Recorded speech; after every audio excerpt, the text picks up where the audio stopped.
Assalamualaikum warahmatullahi wabarakatuh.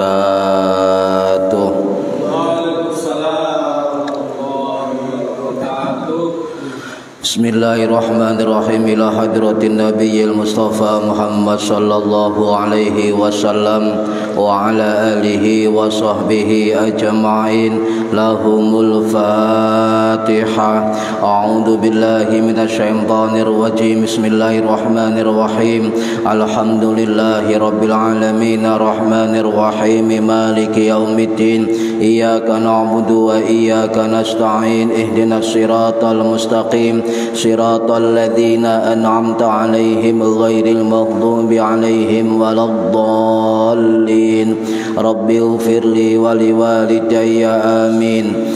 Hadiyatan minna ila arwahi masyayikhina wa limuallimina wa limurabbi ruhina wa liman ajazana wa limursyidina wa li'ulamaina wa limuassis wal masyayikh nahdlatul ulama ajma'in wa li awliya tis'ati wa li songo ajma'in, khususan ila ruhi sultanil awliya Syekh Abdul Qadir Al-Jilani radhiyallahu anhu, wa khususan ila ruhi musannif muallif kitab Matlul Ghayah wa Takrib Al-Qadhi Al-Imam Al-Faqih Al-Alim Al-Alamah Abi Suja Ahmad bin Husain Al-Isfahani Al-Syafi'i Al-Ash'ari Al-Makki rahimahullah, wa ila arwahi masyayikhina fil mahad tabu ireng Jombang ajma'in, wa ila arwahi masyayikhina fil mahad Darul Ulum Rejoso Peterongan Jombang ajma'in, wa jami'i usulihim wa furu'ihim wa aswajihim wa dhurriyyatihim wa ahli silsilatihim wa muridihim wa muhibbihim wa jam'iyyatihim wal akhidina minhum radhiyallahu anhum, thumma ila abaina wa ummahatina wa jaddatina wa jaddatina wa ila arwahi man fataha hadhil qaryah wa man aqamaha wa li jami'il muslimina wal muslimat wal mu'minina wal mu'minat al ahya'i minhum wal anwat, khususan ila arwahi ahli kubur man hadara fi hadzal majlis ghafarahumullah lahumul Fatihah. A'udzu billahi minasy syaithanir rajim. Bismillahirrahmanirrahim. Alhamdulillahi rabbil alamin arrahmanir rahim maliki yaumiddin. Iyyaka na'budu wa iyyaka nasta'in. Ihdinas siratal mustaqim. Siratal ladzina an'amta 'alaihim ghairil maghdubi 'alaihim waladdallin. Rabbighfirli wa liwalidayya amin. Bi barakati majelis ilmi, mugi-mugi kita lan keluarga kita sedaya diparingi sehat wal afiat lahir batin, kathah lan barokah rizkine, selamat dunya akhirat, lan boten wonten alangan gangguan menapa-menapa biidnillahi wa ridallah lahumul Fatihah. A'udzu billahi minasyaitonir rajim. Bismillahirrahmanirrahim. Alhamdulillahi rabbil alamin arrahmanir rahim maliki yaumiddin. Iyyaka na'budu wa iyyaka nasta'in. Ihdinas siratal mustaqim. Siratal ladzina an'amta 'alaihim ghairil maghdubi 'alaihim waladdallin. Rabbi ighfirli wa liwalidayya amin. A'udzu billahi minasyaitonir rajim. Bismillahirrahmanirrahim. Alhamdulillahi rabbil alamin. Allahumma salli wa sallim wa barik ala sayyidina Muhammadin wa ala alihi wa sahbihi ajma'in. Wa la hawla wa la quwwata illa billahil aliyyil azim. Amma ba'du. Ingkang kawula hormati para bapak, para ibu, jamaah pengajian rutin kitab Matnul Ghoyah wa Taqrib setiap hari Selasa ba'da maghrib di Musholla Darut Taqwa Indro Kepomas Gresik Jawa Timur. Mudah-mudahan khususnya sing hadir fi hadzal majlis dan umumnya yang mendengarkan atau menonton via online mendapatkan barokah, manfaat, maslahah wa ni'mata wassalamah wassa'adah wasyafa'ah fid dini wad dunya wal akhirah. Amin ya rabbal alamin. Monggo tiniati ngaji golek ilmu lillahi ta'ala lan tiniati ngenteni salat isya berjamaah. Para hadirin ingkang minulya, halaman 22. Bismillahirrahmanirrahim. Faslun utawi iki ku fasal. Wa sholatul khaufi lan utawi salat khauf iku ala salasati atrubin ing atase 3 bentuk. Ahaduha utawi salah sijine salasa atrubin iku ayyakuna yanto ono sapa al aduwu mungsuh fi ghairi iku fi ghairi jihadil kiblati ing dalem liyane arah kiblat. Wa yufarriquhum lan misah-misahno ing kaum sapa al imamu imam firqataini 2 firqah 2 golongan. Firqatan 1 firqah iku takifu ngadeg fi wajhil aduwi ing atase arah mungsuh. Wa firqatan lan golongan liyane khalfahu ngadeg di belakang imam. Fayusolli mongko salat sapa imam bil firqati kelawan golongan pertama allati khalfahu yang ada di belakang imam rakaatan sak rakaat. Summa mongko keri-keri tutimu nyempurnakno sapa firqah linafsiha nyempurnakno dhewe-dhewe salate dhewe-dhewe wa tamdi ila wajhil aduwi dan kemudian menemui kembali kepada menghadap musuh nggih. Ini sangat panjang dan saya jelaskan aja nggih. Para hadirin rahimakumullah, niki tentang salat khauf. Salat khauf niki nggih niku jarang kita pelajari sebab gak ono perang. Gak ada perang. Padahal khauf niku terus para ulama fikih sebenarnya tidak hanya ketika dalam kondisi perang. Jadi khauf itu wedi, Pak. Salat dalam keadaan ketakutan. Yeah. Jadi salat khauf itu salat wedi bisa diterapkan ketika dalam keadaan kondisi sangat mengkhawatirkan, kondisi sangat menakutkan, yang kedua kondisi sangat genting darurat, yang ketiga kondisi sangat bahaya. Jadi tidak mesti perang. Tidak mesti perang. Cuma umumnya salat khauf itu dilakukan ketika dalam kondisi perang atau dalam suasana peperangan. Baik di dalam di perjalanan, baik menghadap musuh ataupun salat di atas kendaraan. Salat khauf niku napa? Salat fardhu, Pak. Salat fardu yang dilakukan ketika dalam kondisi perang. Ngoten. Jadi artinya ini pelajaran penting. Bagaimanapun kondisi kita menghadapi suasana apapun, dalam kondisi apapun, dimanapun itu pasti wajib ngelakoni sholat. Nah ini syariat yang dijelaskan oleh Kanjeng Nabi, bahkan dicontohkan, dilakukan oleh Kanjeng Nabi. Nah kita sendiri nyun sewu, kadang-kala gak wayai perang, gak wayai kondisi bahaya, gak wayai kondisi menakutkan, iku gak sholat. Nah ini kondisi yang mengkhawatirkan, kondisi perang berhadapan dengan musuh, nyawa taruhannya tetap disuruh sholat. Niki panjenengan gak perang, paling perang bojone ini. Niki Pak. Jadi sangat pentingnya sholat tetap wajib dilakukan dalam keadaan apapun. Baik sampai yang di hadapan musuh, serangan musuh, ya, berlari menghindar atau dikejar oleh musuh, ya, itu boleh dilakukan sholat khauf, boleh berjamaah, boleh sendiri-sendiri, tergantung situasi. Bahkan guru kula dawuh waktu ngaji kitab Fathul Qorib, sholat khauf ketika dalam keadaan syiddatul khauf, dalam keadaan yang sangat berbahaya, itu boleh sholat dengan isyarat kepala.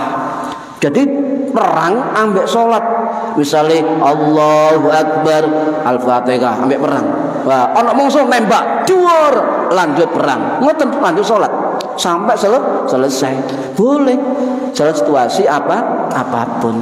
Seperti yang tidak pernah meninggalkan sholat dalam keadaan perang, yaitu pahlawan kita Jenderal Sudirman, tidak pernah ketinggalan walaupun kondisi perang.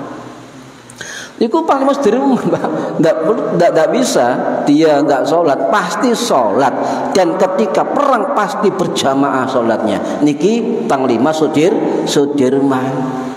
Nah niki Pak, jadi luar biasa beliau.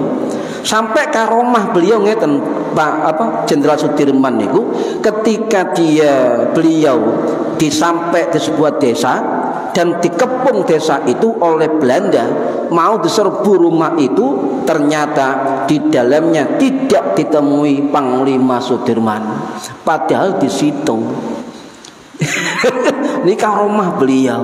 Kemudian ada orang tanya, wahai jenderal besar, ya, wahai panglima, kok sampeyan kok iso sakti terus pundi carane? Wallahu a'lam. Cuma aku mek ngelakoni telu dalam kehidupan sehari-hari meskipun kondisi perang. Siji, poso. Lho, Pak Sudirman niku perang poso. Awak dhewe gak perang gak tahu poso. Kondisi ngomongnya gak tahu poso, mek Ramadan tok. Yang kedua, gak pernah meninggalkan sholat berjamaah meskipun dalam kondisi yang genting, Bung Sudirman. Yang ketiga, Panglima Sudirman tidak pernah lepas dari wudhu. Selama beliau bernafas tidak pernah lepas dari wudhu. Itu beliau ngomong sendiri dalam biografi Panglima Sudirman. Tapi istiqomah Pak, istiqomah terus akhirnya jadi karomah. Sampai jaluk karomah kata istiqomah, yo gak muncul karomah. Muncul istirahat. Ke istiqomah. Pun nggih. Balik dan sholat khauf.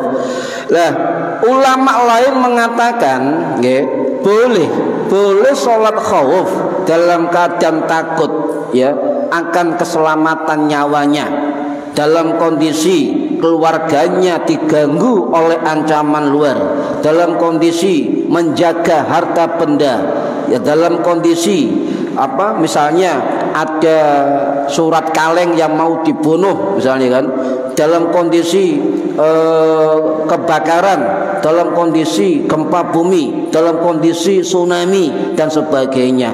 Yang penting dalam keadaan yang tidak mapan, tidak normal, genting, gawat, darurat, bahaya, itu boleh dilakukan sholat khauf. Untuk 4 rakaat boleh dikosor 2 rakaat. Untuk yang lain tidak boleh, dengan kondisi dan kemampuan situasi yang ada. Niki sholat khauf. Cuma umumnya sholat khauf itu diperlakukan ketika kondisi perang. Musuh yang bagaimana? Musuh di hadapan kita tidak hanya berupa manusia, bisa juga hewan buas.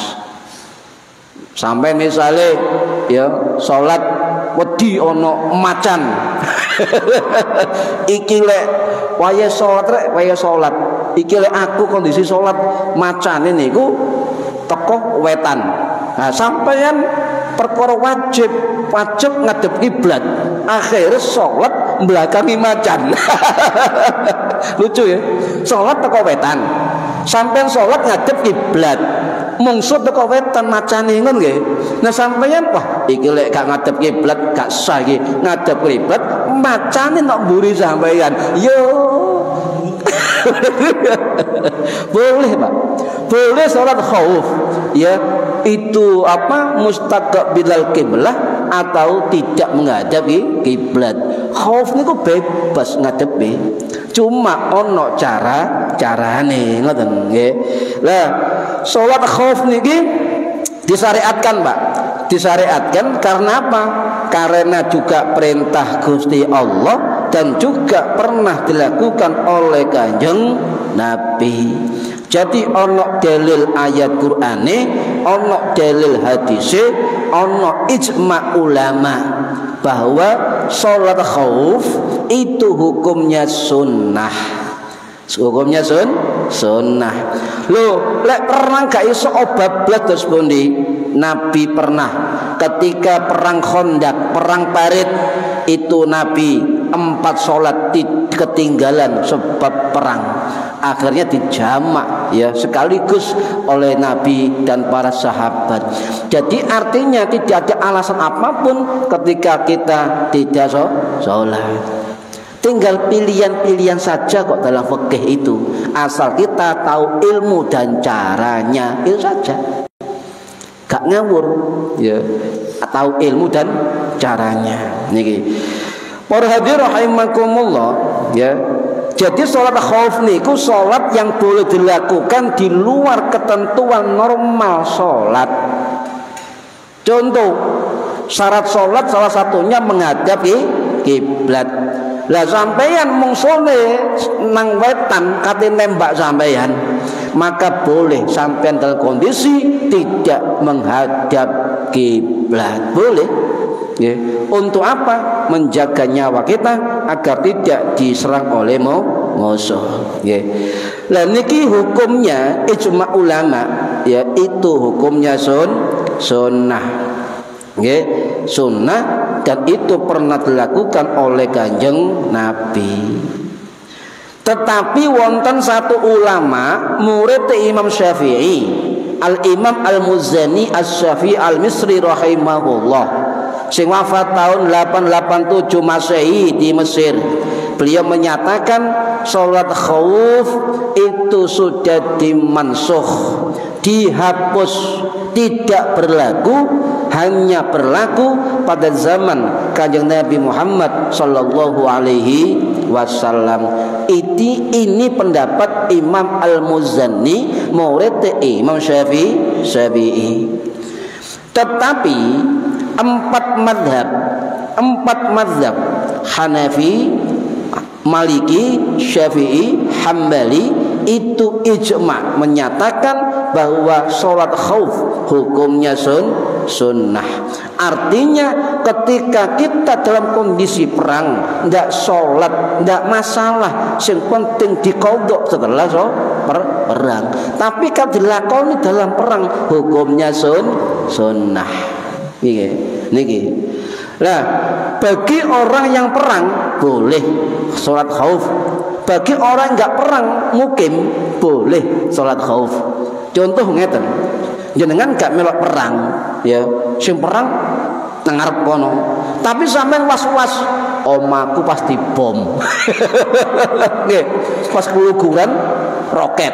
Wah niki akhirnya sholat khauf boleh bagi yang perang dan bagi mukimin boleh. Nggih. Niki para hadirin rahimakumullah, nggih. Jumhur ulama termasuk Imam Syafi'i, termasuk Imam Hanafi, termasuk Imam Hambali niku boleh salat khauf dikerjakan dalam keadaan mukim atau menetap, bukan perang. Sedangkan mazhab Maliki itu hanya berlaku dalam kondisi perang, tetap hukumnya sunnah. Paham lagi? Gini yang penting paham. Loh, bagaimana ketika tembak-tembakan mbak ambek mungsuh? Ya, apakah wajib sholat? Kalau nggak memungkinkan sama sekali, iya perang musuh Pak.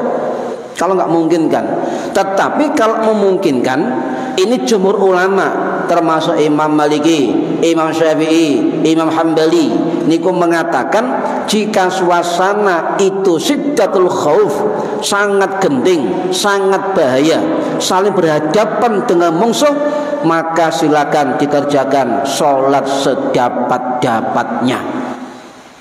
Sholat sedapat-dapatnya, semampu-mampunya. Mbuh Arab Barat boleh, tidak Arab Barat juga boleh. Ya, dengan gerakan tubuh monggo, isyarat kepala monggo, ambek nembak mengusung nggih monggo. Nah niki ijma'u ulama. Jadi artinya dalam kondisi genting bagaimanapun ternyata sholat tetap wajib dikerjakan.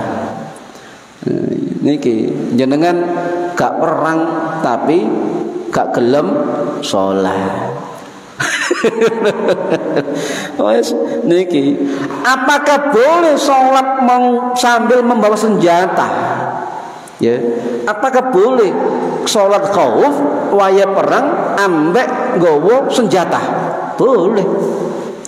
Kalau Imam Hanafi dan Imam Hambali itu diperbolehkan kalau keadaan itu genting dan dibutuhkan. Tetapi Imam Maliki, Imam Syafi'i menyatakan tetap wajib membawa senjata. Sak waya-waya mungsuh iso nembak, iso nyerang balik. Ngoten.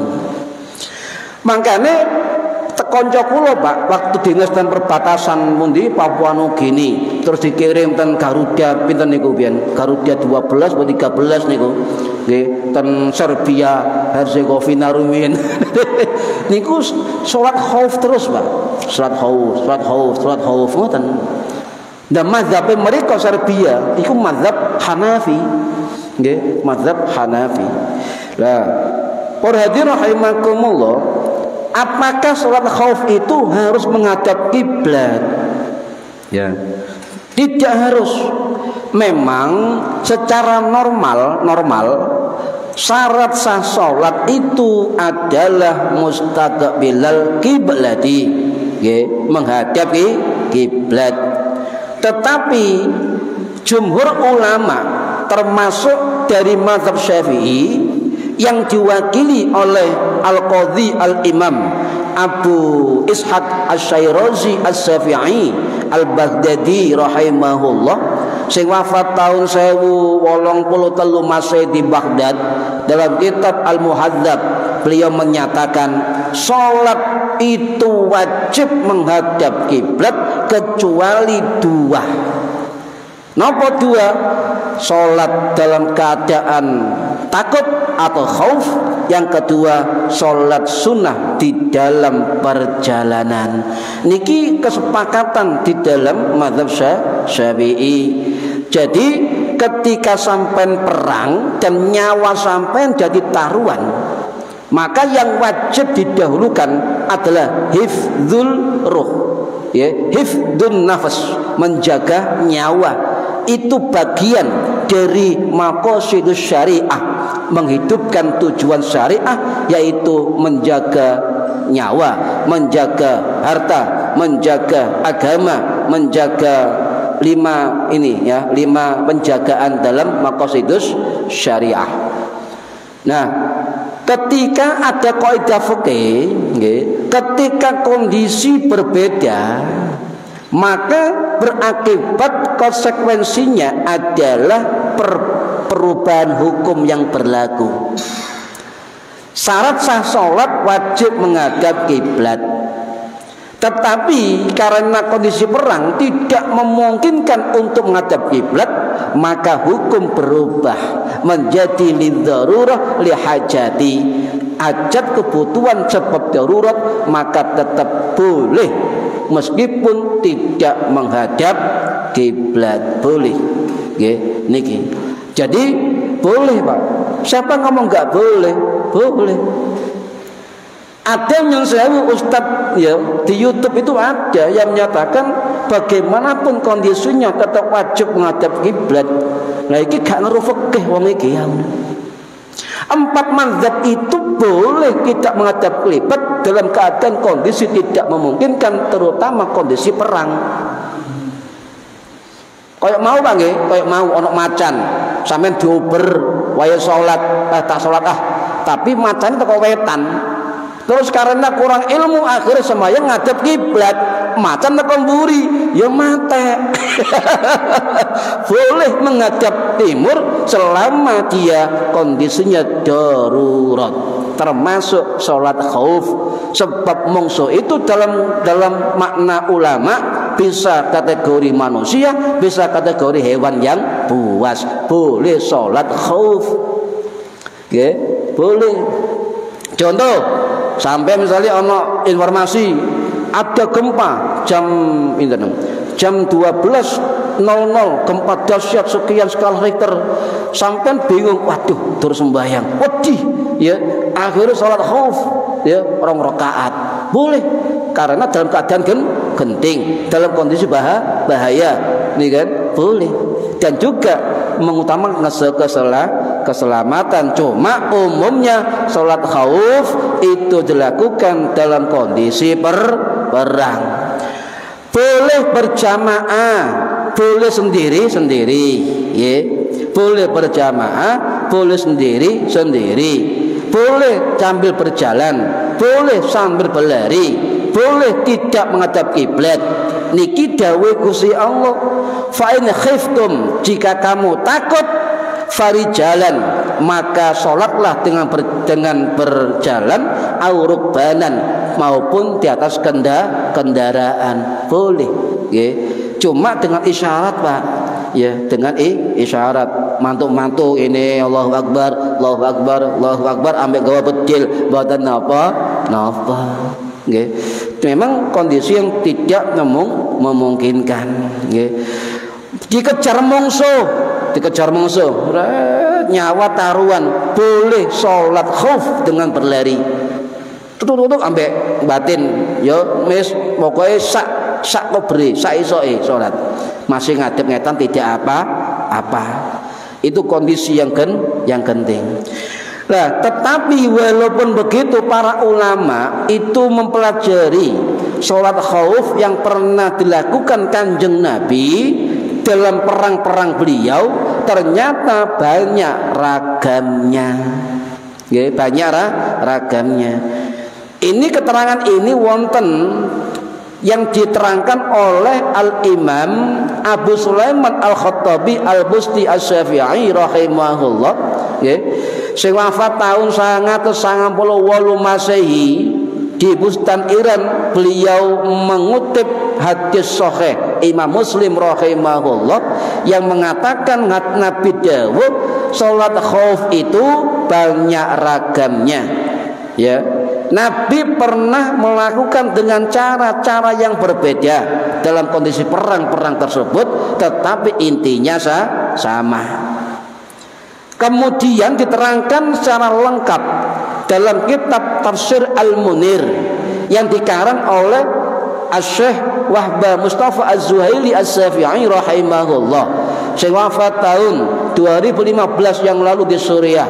Dalam kitab beliau Tafsir Al-Munir, dalam kitab beliau kitab Syariah wal Aqidah, dalam kitab beliau kitab Manhaj, banyak. termasuk kitab Al-Fiqh Islami wa Adillatuhu wonten nggih. Beliau mengatakan ada 3 bentuk salat khauf, 3 formasi. Makanya kitabnya munine adalah wasolatul khaufi ala salasati atrubin. Salat khauf ana 3 formasi. Nggih.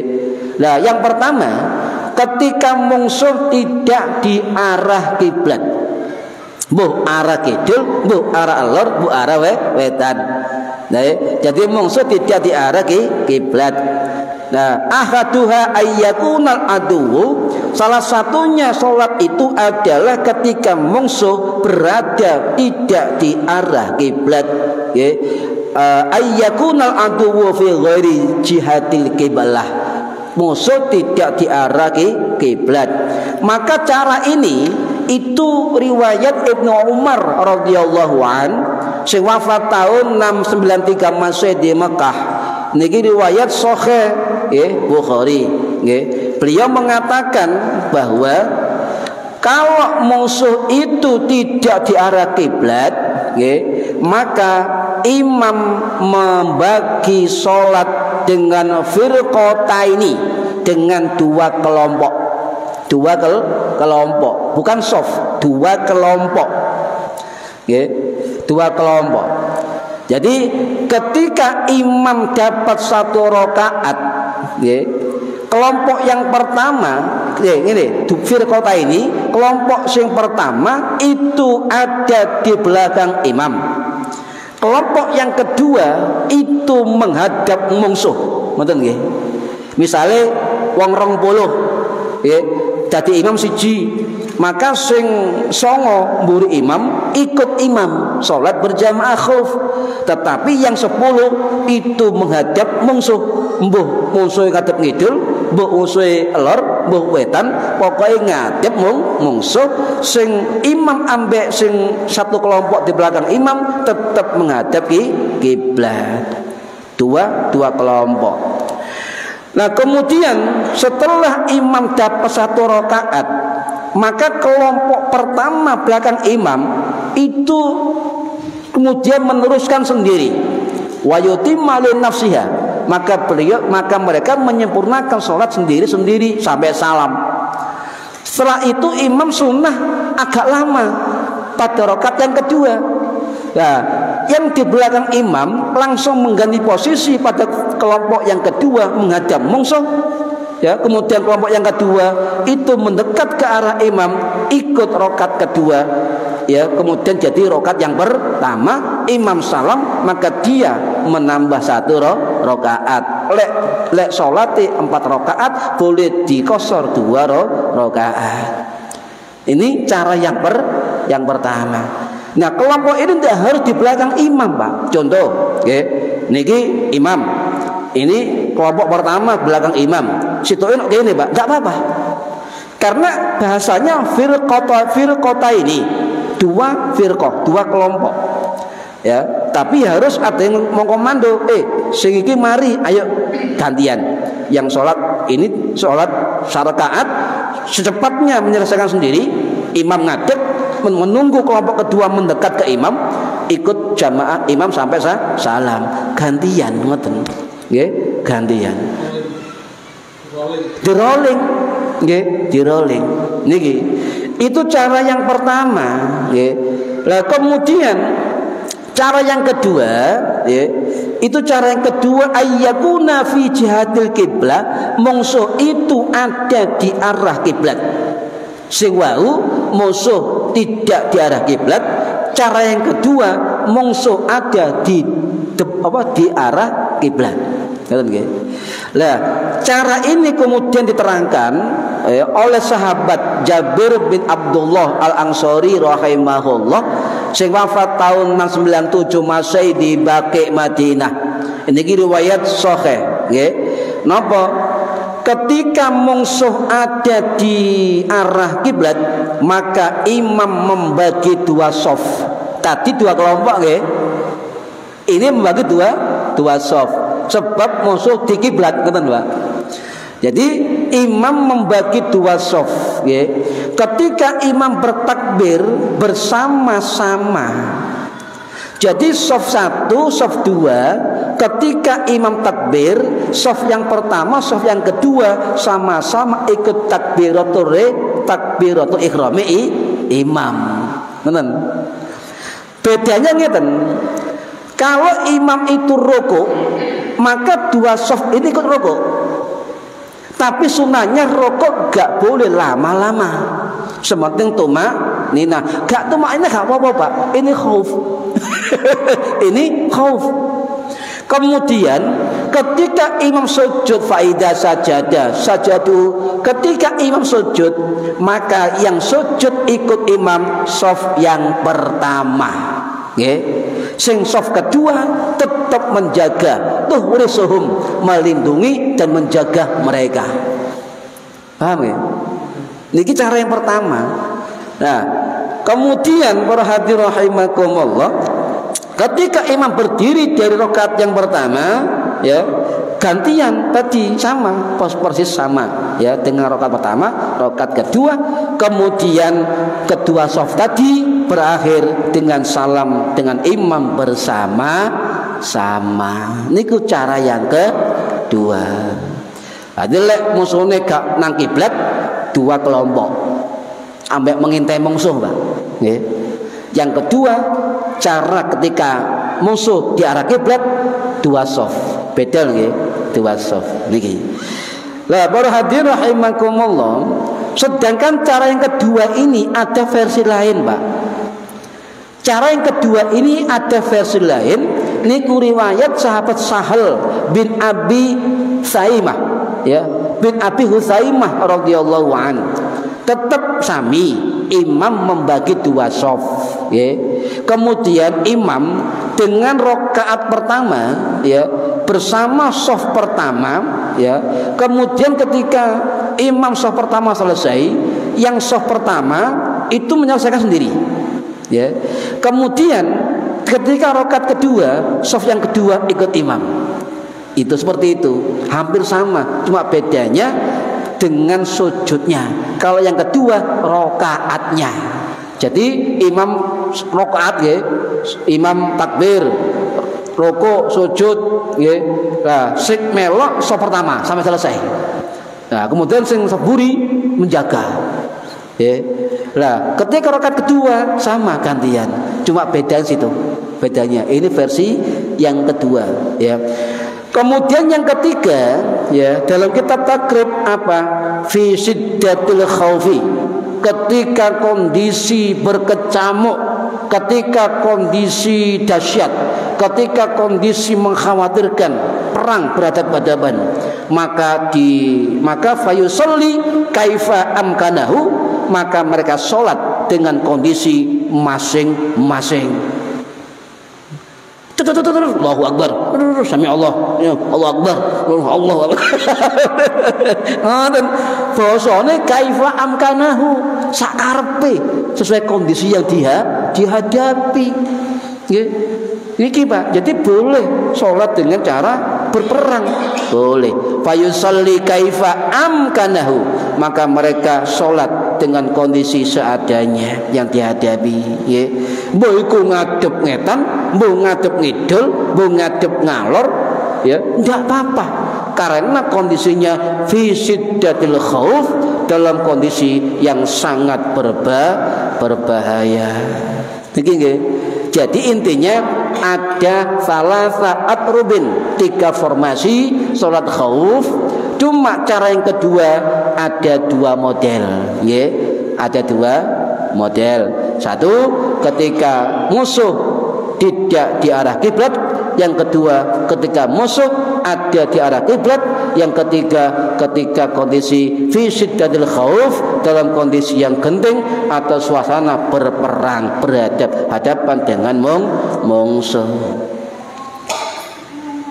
Derangan ya. Salah satu amalan yang diberikan dulu para ulama ketika perang, Pak.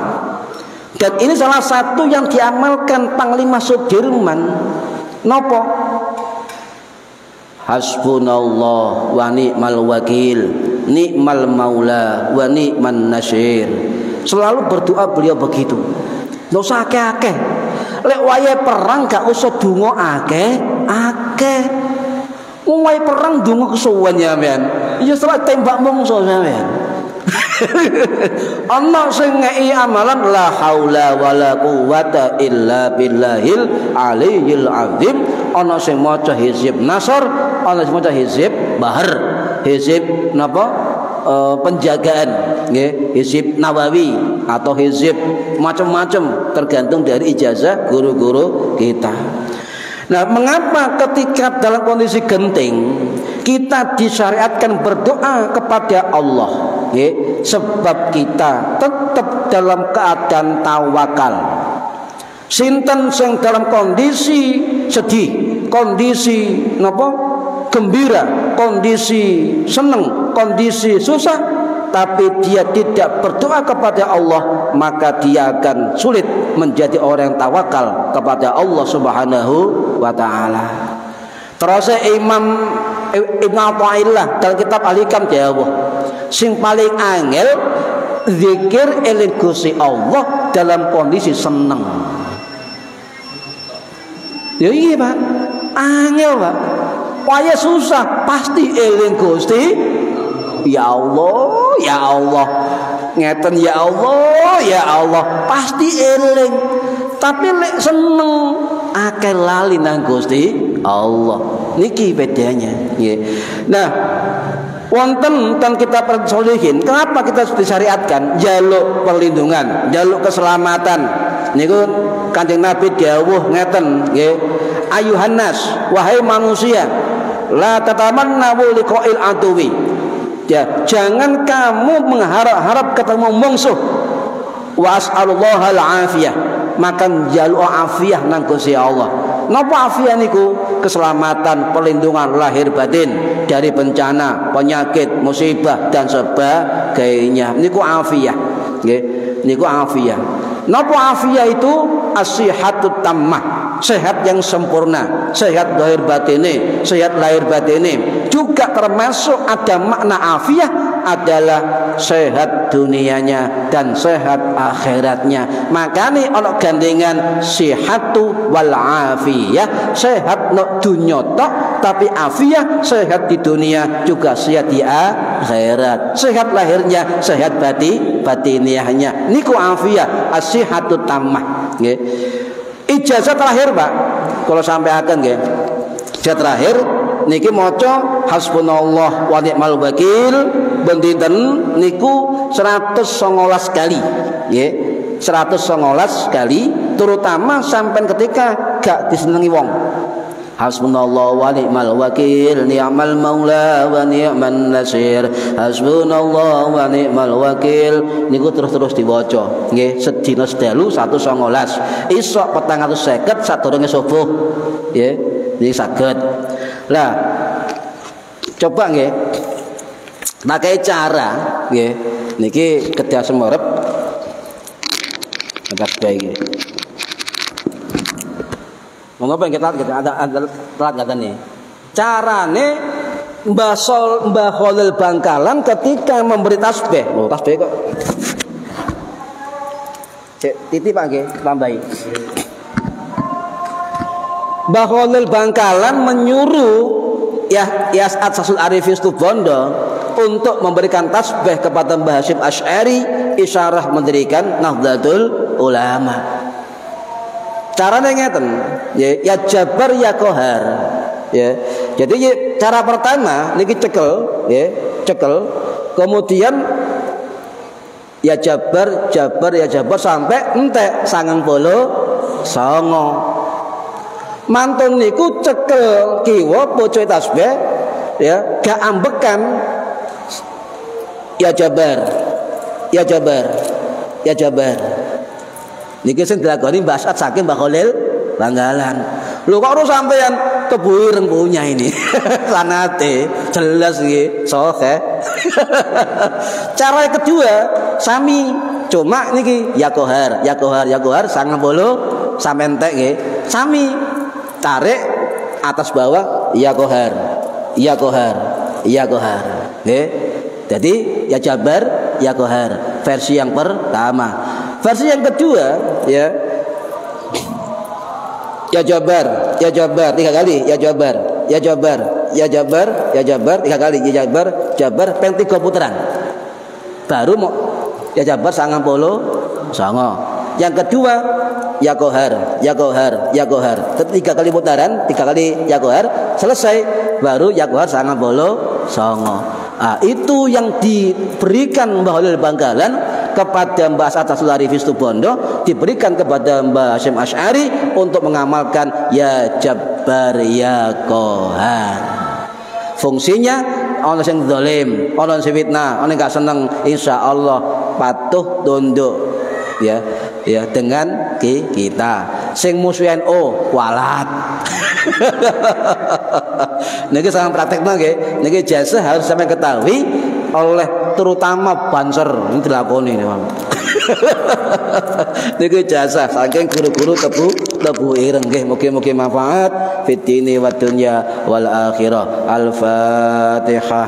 A'udzu billahi minasyaitonir rajim. Bismillahirrahmanirrahim. Alhamdulillahirabbil alamin. Arrahmanir rahim. Maliki yaumiddin. Iyyaka na'budu wa iyyaka nasta'in. Ihdinas siratal mustaqim. Siratal ladzina an'amta 'alaihim ghairil maghdubi 'alaihim waladdallin. Rabbighfirli wa liwalidayya. Amin. A'udzu billahi minasyaitonir rajim. Bismillahirrahmanirrahim. Allahumma shalli wa sallim wa barik ala sayyidina Muhammad. Alhamdulillahirabbil alamin. Allahumma 'allimna 'ilmal Qur'an wa 'allimna 'ilma la ilaha illallah wa 'allimna min ladunka 'ilman nasiru bihi kamilina Muhammad wa sallallahu ala sayyidina Muhammadillahirabbil alamin. Wallahu a'lam bissawab. Assalamualaikum warahmatullahi wabarakatuh. Allahumma shalli ala Muhammad.